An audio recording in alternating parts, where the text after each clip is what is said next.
Ladies and gentlemen, I don't know what to say. We just witnessed one of the greatest offensive displays I think I've ever seen in my life. Maybe the best offensive display I've seen from two teams in a single game ever.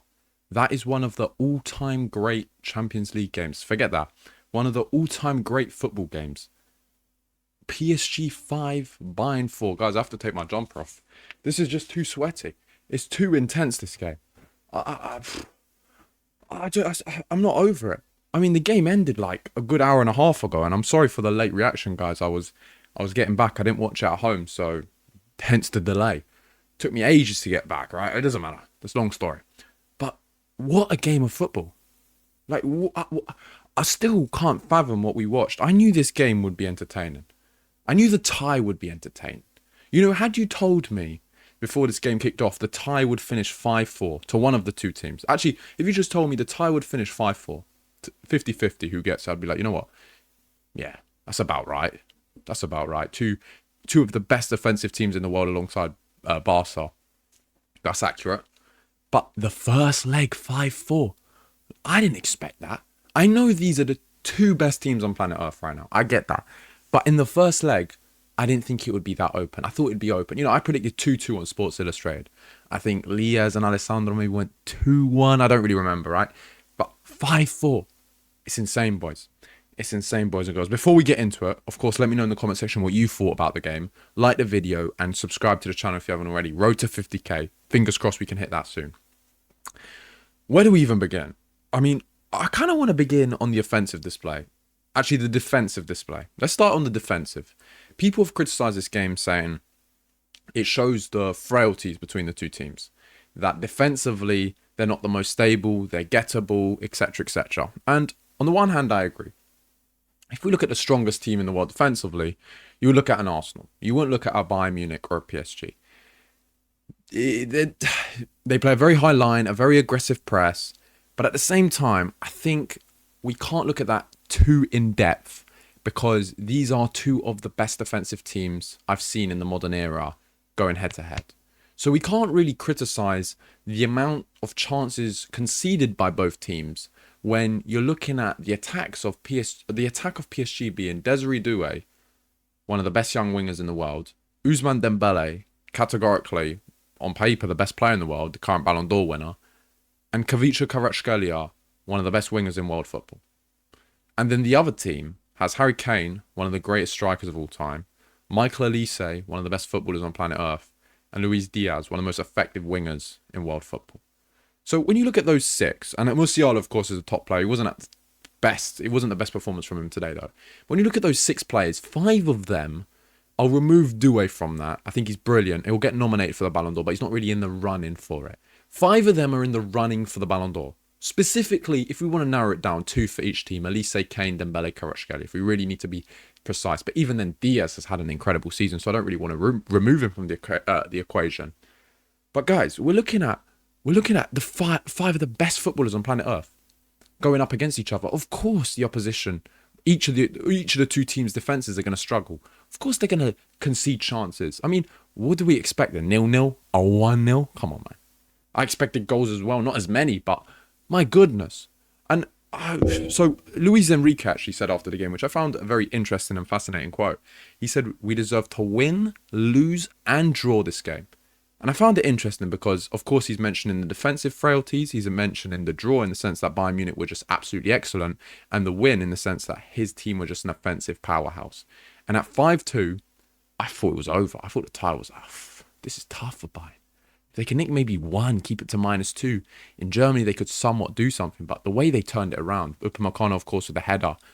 But the goal from Diaz is one of the best UCL goals I think I've seen.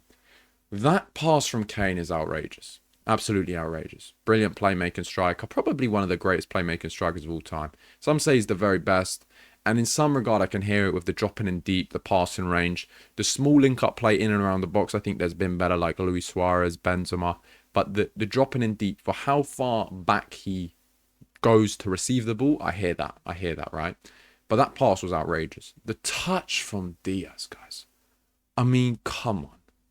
Come on. I think it's Marquinhos defending, but the touch is just outrageous. Marquinhos is respect to Marquinhos, but he's not quite at that level. He's old. He's showing his frailties. I think PSG need to look at it, invest into another centre back this summer. I think Pacho is really holding it down. He's a brilliant defender. Marquinhos was once a brilliant defender, and I show a lot of respect to him. He's one of the all-time greats for PSG, but he's a bit past it, especially when you play such a high line. But anyway, brilliant control from Diaz. Composure was outrageous. But this is what I'm saying, guys. That's what top-level footballers do. We saw just a masterclass, an offensive masterclass from both teams. That's what it was. Not just that goal. Elise's finish was brilliant. Dembele's second goal posting in. Kvaratskhelia's first goal. Guys, what are we talking about, man? Seriously, I don't even... Dembele and Kvaratskhelia. This is what I'm saying, right? When you talk about the best footballers on planet Earth, for me, you look at big games. And then when you rank all-time greats, international pedigree is very important. And Champions League pedigree is really important. Because international pedigree, especially the World Cup, is the biggest competition in the world. Footballing, of course. Champions League is the biggest club competition in the world. So those two weigh so much. That's why someone like Kylian Mbappe is already one of the all-time greats. Not only because of his footballing ability and his numbers and his longevity, but what he's done on the world stage. What he's done for France is very much stronger than a lot of all-time greats, like Ronaldo's legacy for Portugal. Just for an example, I'm not saying Mbappe is better than Ronaldo, not at all, because what Ronaldo's done for a club outweighs what Mbappe's done. But I'm putting it into perception that we're looking at Cristiano, one of the greatest footballers of all time, and Mbappe, his his world stage resume for an international team is superior to Cristiano's. Now, I know he plays for France, greater footballing nation, produce more talent, but still, you have to make the difference at the world stage, and he's done that. World Cup finals, etc., etc. So that's why he's up there with the all-time best of the best. And Champions League pedigree is equally, maybe slightly less, but still, for a club perception, equally as important. It's so important. And raising your level, anyway, my point is, raising your level in those two competitions edges you to win the individual awards, the Ballon d'Ors of this world, edges you in the conversations for best players in the world, best in your position in the world, all-time greats. And that's where you raise your level. Guys, let me read out the stats. I saw this. I screenshotted this on Kvaratskhelia. This was absolutely absurd. Where is it? Kvaratskhelia stats. Kvaratskhelia in the UCL this season. Goal against Atalanta, goal assist Leverkusen, assist Spurs, goal Sporting, assist Newcastle, goal Monaco, goal assist Chelsea, goal Liverpool, assist Liverpool, goal Bayern. I need to have a water break. See how much water I'm drinking? Not to mention what he did last season. That's what separates the best players in the world. Don't come and tell me he's got X amount of goals in the Liga. I don't care. No one cares, because on the world stage, when everything matters most and everyone is watching, you make the difference. That's what clubs pay the big bucks for. That's what fans want to see. Kvaratskhelia is a different level. Not to mention, as a footballer, he's one of the most complete wingers in the game. There aren't many players more ambipedal than him. Matter of fact, one of the more ambipedal players, or someone on the same wavelength as him, is in the same team with Dembele. But I'll talk about him in a sec. Kvaratskhelia is two-footed. He's quick. He's ridiculously strong, by the way. People underestimate how strong he is. He's a great playmaker, a great finisher, a threat inside the box, outside the box. He's a defender's nightmare. Brilliant close control dribbler. You don't want to go up against him. And guys, if you guys have been watching me for a while, on this account, on this second account here on TikTok, at the start of the season, I said he was clear of Saka. You know how much hate I got for saying that? I couldn't believe it at the time. I was like, what? People think Saka's better than Kvaratskhelia. I don't think they've watched him. And look, I was right. Of course I was right. But this is what I'm saying. In games like these, like Dembele, by the way, one of the best big game players in the world, that's where you raise your level. That's where you separate good to great to best of the best players in the world. That's where you got to make that jump. Someone like Kenan, for example, I'm sorry, I'm bringing it back to Juventus. I think he's one of the best talents in the world. But over time, that's where I expect him to become and develop and refine his game. Where in the big games, the world stage, he's always consistently performing. That's what separates you in the world, in my opinion. That's at least how I view the best of the best footballers in the world. And having Dembele and Kvaratskhelia in the same team is a cheat code. You've got two of the most effective wingers in the world, two of the most unstoppable forces in the world in the same team who raise their level whenever the games weigh. That's what I love from footballers. When the games are tough, When the going gets tough, all eyes are on you. Pressure makes diamonds. They want the ball at their feet. Give me the ball. I'm going to make the difference. That first half from Kvaratskhelia was one of the best first halves I've seen from an offensive player in the Champions League in the last 5, 6, 7 years. Come on, guys. And then on the other team, you've got Elise, you've got Kane, you've got Diaz. It's the same thing for them. I mean, this is what I'm talking about. Guys, this is what I'm talking. This is what we live for. This is what we watch football for. I mean, not to mention the Nuno Mendeses of these world, the João Neves, the Vitinhas, the Kimmich. I thought Kimmich had a great game. Upamecano.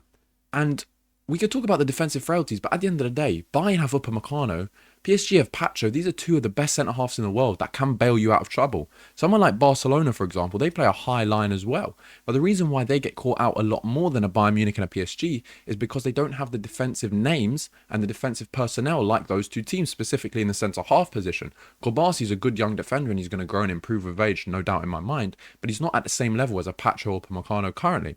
That's where we see more defensive frailties. They play a very similar style of football. But that's where we see the difference. But honestly, guys, like 5-4, what's there to say? One of the greatest games I've seen.